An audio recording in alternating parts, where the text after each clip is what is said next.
esta hermosa tarde, Señor. Ya estamos en comienzos de la primavera, Señor, y bendito sea tu nombre para siempre. Bendigo a tu pueblo, Señor amado. Bendigo, Señor, toda tu creación, Padre amado, porque tú eres Dios universal sobre todas las cosas. Venga tu reino. Amén y amén.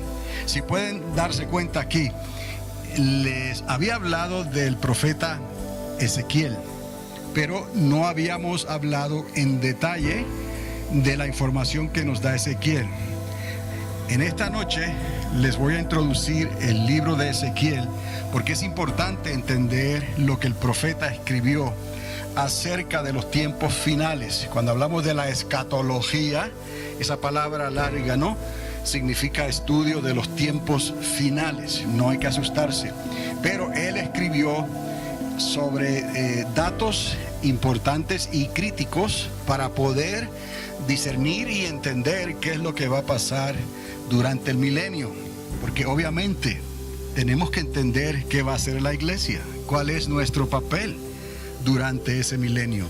Pero para poder entender eso claramente tendremos que discernir lo que dice Ezequiel, lo que dice Malaquías, lo que dice la carta de Hebreos sobre ese reposo, porque nosotros obviamente entraremos a ese reposo con cuerpos glorificados, no exactamente humanos como ahorita estamos, ¿no? Seremos humanos, pero es una creación diferente, con cuerpos como angelicales, glorificados. Pero habrá una generación que entrará a ese milenio, y esa generación se va a responsabilizar de poblar la tierra otra vez durante esos 1000 años. Pero eso no es así porque sí, el Señor se va a sentar. No, hay varias cosas que tenemos que entender qué es lo que va a ocurrir ahí.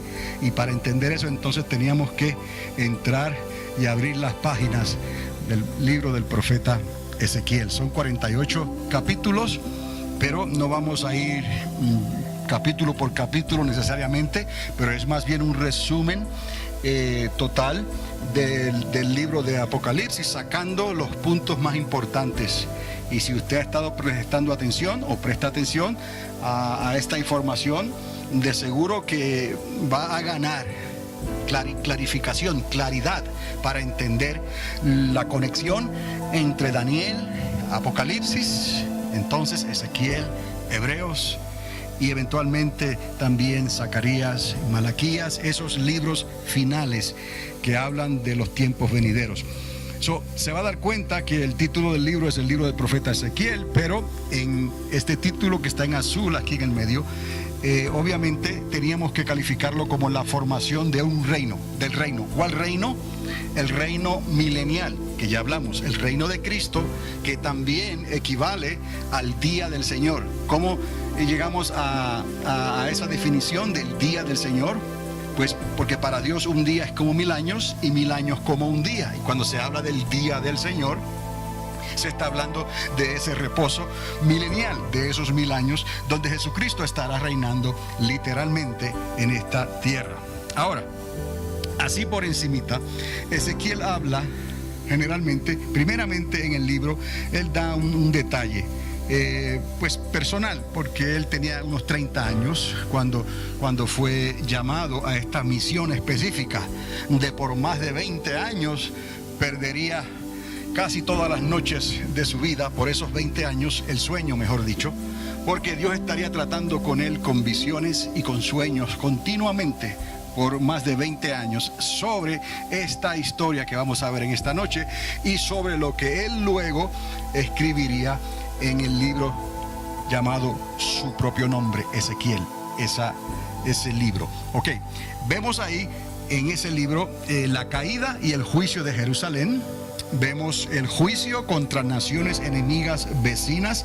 Estos juicios no se derramaron sobre todas las naciones de la tierra, como diríamos hoy, pero más bien eran naciones enemigas, pero que también eran vecinas del territorio de Israel. En ese capítulo, en ese libro de Ezequiel, vamos a ver el deseo de vivir. Esa es la famosa visión del valle de los huesos secos, donde vuelve a vivir algo que estaba ya descalificado y muerto, por decirlo así. y con eso veremos una promesa de restauración. Hay promesas de restauración definidas sobre Israel en el libro de Ezequiel y que tendrán que ver con ese reino milenial, formación del reino. Vamos a ver también, aunque no se menciona mucho, pero se habla sobre los juicios contra Gog, ese personaje misterioso, porque en realidad nadie puede decir claramente quién es ese Gog, aparte de que son descendientes Gog y Magog, la tierra de Gog. Gog son descendientes de Jafet. Jafet era uno de los 3 hijos de Noé. Entonces vamos hacia atrás, hacia ese tiempo del diluvio, donde uno de los hijos de Noé se convierte también en enemigo de sus propios hermanos. No toda la culpa se la estamos echando a Ismael, por algo que él no tiene toda la culpa, obviamente, pero Ismael fue decretado como ese arquero, ¿no? Que fue enemigo y ha sido enemigo de Isaac y su descendencia, de Jacob, los judíos, Israel, hasta el día de hoy. Pero aún antes que Ismael, encontramos entonces a los descendientes de Jafet, porque de ahí se formaron algunas naciones que habitaron al norte del mar Mediterráneo. Y más al norte también, hacia la tierra que está sobre lo que conocemos hoy, Siria, más allá. Entonces también vemos en ese libro la restauración del templo y el culto a Dios. Y aquí una de las cosas que tenemos que entender claramente, porque este cuarto templo, que viene a ser el cuarto y último templo terrenal que se edifica, este templo lleva una función específica. Y no solamente se va a tener templo, porque ¿de qué vale un templo si no se establece el culto a Dios? ¿Pero cuál culto a Dios? Y Dios va a establecer un culto en ese templo utilizando a los descendientes principalmente de Jacob, los que creyeron, y va a establecer el culto y las fiestas solemnes de Dios durante el milenio. Aquí la cosa ya está cambiando de tono, el color, porque ¿qué hace la iglesia? Nosotros entramos por gracia, pero recuerde que nosotros no nos podemos llamar mortales ya.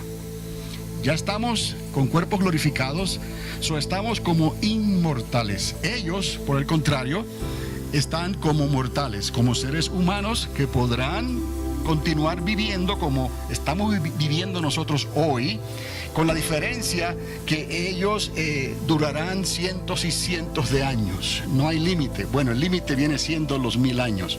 Así que durante el milenio los seres humanos no van a morir, ni a los 100, ni a los 200, ni a los 300, quizás de los 400, 500, 600 para arriba, el más joven.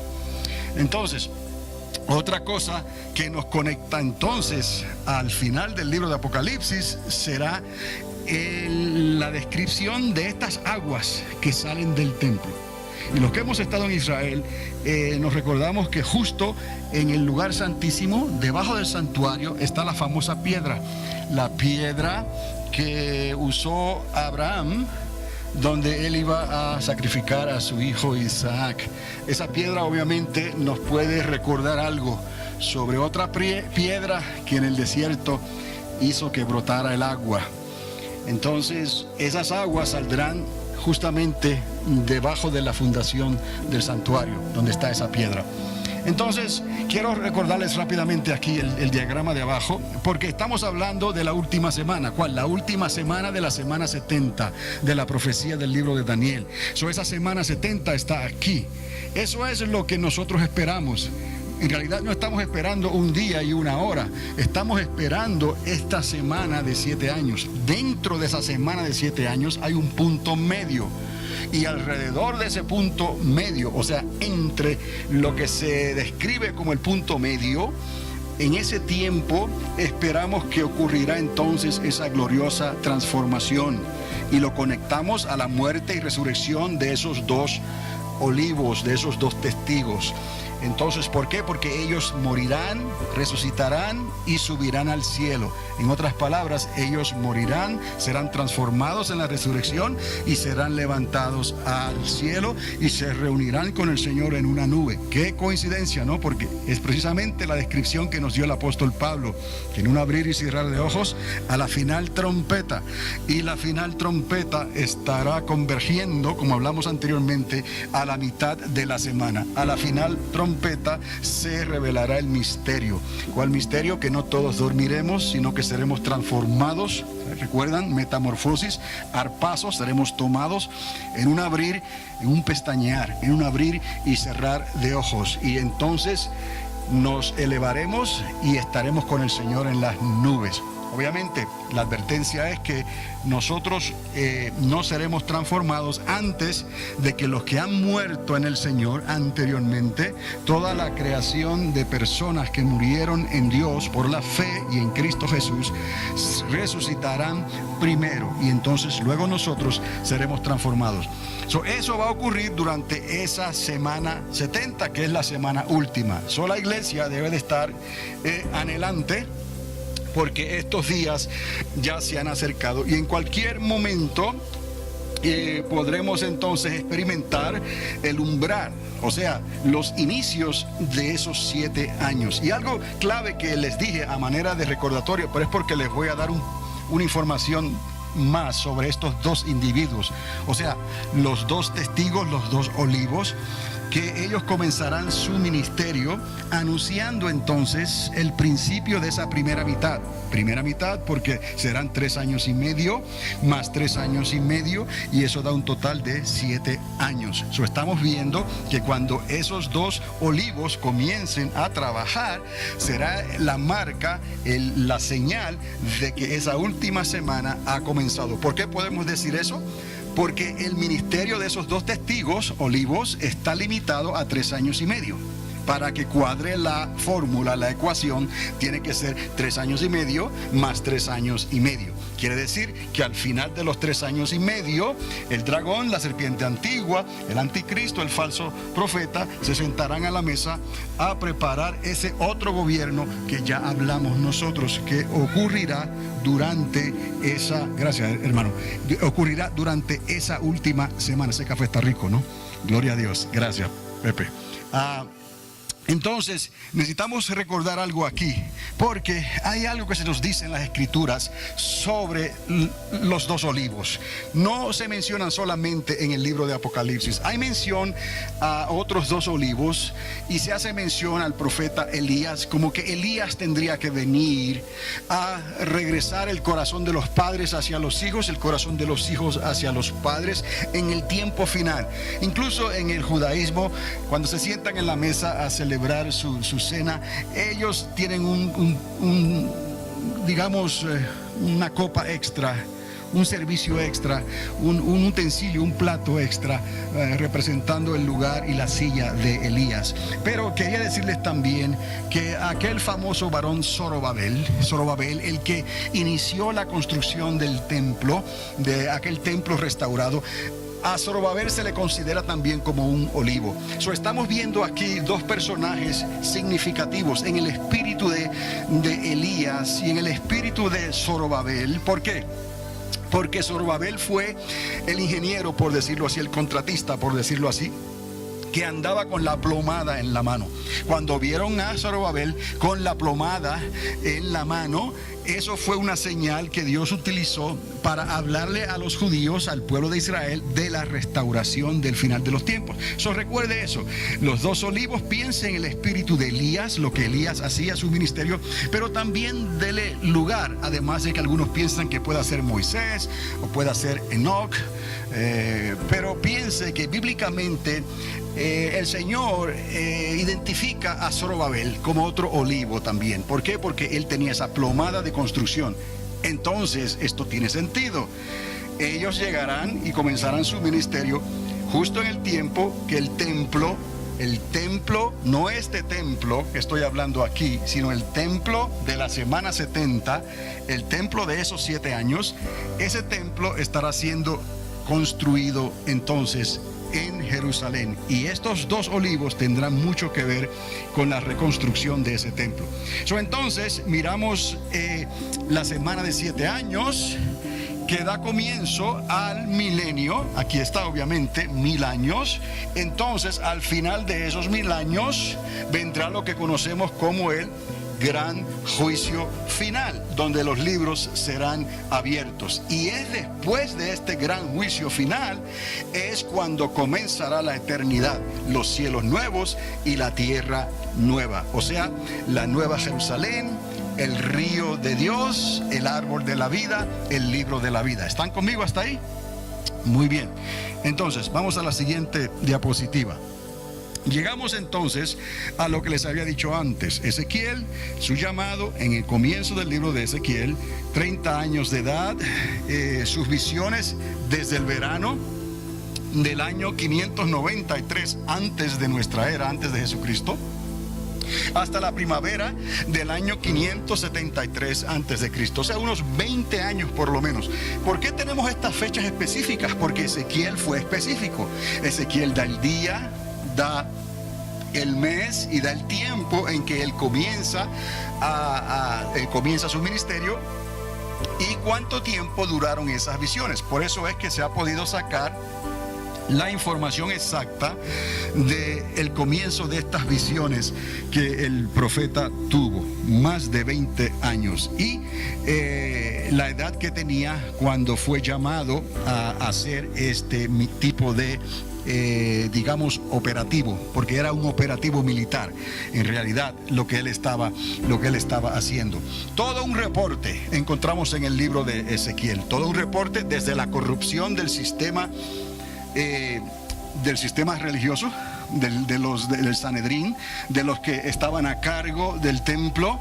A él se le dio por visión y él fue, el Señor lo lleva en el espíritu hacia esas reuniones que tenía la mesa directiva del templo y escuchó y vio lo que ellos estaban hablando y lo que estaban haciendo. Y entonces luego Dios utiliza esa información para que él profetice contra un pueblo de dura cerviz, que no querían escuchar el consejo de Dios y menos querían arrepentirse de sus pecados. Entonces no solamente el reporte habla de la corrupción del sistema. ¿Cuál sistema les acabo de decir? Sistema religioso, ¿no? ¿Ok? Pero también la caída de la gran ciudad. ¿Cuál gran ciudad? Jerusalén. Y eso ocurre en el año 586 antes de Cristo. Es cuando ocurre literalmente, ¿no? Cuando ya entonces Nabucodonosor decide ya arrasar la ciudad y entra y penetra las murallas de la ciudad. Y entonces lo que le siguió a eso fue la consecuencia de todo esto: la corrupción del sistema religioso, la caída de lo que ellos más apreciaban. Donde esté tu tesoro, ahí va a estar tu corazón. Y luego la deportación, y ese fue ya el castigo final para ellos. Fueron deportados y no regresarían a su tierra hasta otros 70 años. Entonces, hasta ahora, añadiendo entonces al reporte que él está dando, él continúa más allá de la deportación y de todos esos siglos que pasaron luego hasta la restauración final. Y ahí llegamos entonces al milenio del Mesías. ¿Cuál Mesías? El único Mesías verdadero, el Cristo Jesús. Jesús de Nazaret, el hijo de María, ¿no? El hijo de David.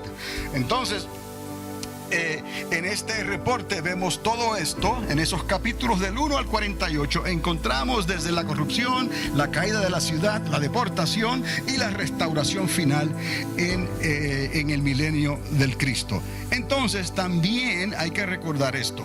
Lo añadí aquí al final porque hay profecías de doble enfoque. ¿Qué es eso de profecías de doble enfoque? Que nos está hablando del tiempo actual, cuando estas cosas iban a ocurrir en aquel entonces, pero también nos estaban hablando esas profecías de lo que va a ocurrir durante esta última semana, y no solamente de lo que va a ocurrir durante esta última semana, sino de lo que va a ocurrir durante ese milenio. Qué tremendo las profecías de Ezequiel. Dios lo lleva a algo algo completamente fuera de la lógica humana. Para creer esto hay que creerlo por la fe, pero ciertamente ese fue el llamado que tuvo este joven, y lo hizo, el trabajo que él hizo, lo hizo muy, muy bien. Pero tuvo que hacer unas cosas que hoy en día cualquier persona diría, no, es imposible, está loco. No, las cosas que Dios le pidió hacer. Y él fue contemporáneo, para el mismo tiempo también, obviamente, del profeta Daniel. Porque trabajaron más o menos en un tiempo, coincidieron sus ministerios. El profeta Daniel adentro en Babilonia, y el profeta Ezequiel afuera, a las orillas del gran río. Entonces vemos aquí ese doble enfoque histórico, y hay que entonces añadirle esto, porque es doble. Habla de lo histórico que ya ocurrió y lo que iba a ocurrir en aquel entonces, pero habló también, como les acabo de decir, de la última semana, esos 7 años, y el milenio. Ahí está un 7 sobre 1000. Es todo lo que significa. Si ve esto más adelante en otras diapositivas, lo que significa es esto: 7 años de la última semana, de la semana 70, y los 1000 años del milenio. Eso es todo, hasta el trono del rey, señor de señores y rey de reyes. Entonces hasta ahí estamos con lo que estamos hablando en esa diapositiva. Ahora continuamos, y aquí vemos otra vez el 7 sobre 1000. Ya saben lo que esto significa. Entonces esto se refiere a eventos, como se les dijo, proféticos, que habrían de acontecer durante 70 años. ¿Por qué 70 años? Ese fue el tiempo de la deportación. Fueron deportados, y el tiempo que iban a estar deportados fue dado por el Señor. 70 años. ¿Dónde fueron deportados? A Babilonia, con los caldeos. Entonces 69 semanas de 7 años. Eso también está incluido en esas profecías que habló específicamente el profeta Daniel, pero que también se mencionan, o se da a entender, ese tiempo, esa cobertura de tiempo que equivaldría a esas 69 semanas, porque habla de la restauración también, habla de cosas que tenían que ver con la restauración específica, luego que ellos regresaran de esas 70 semanas, hasta que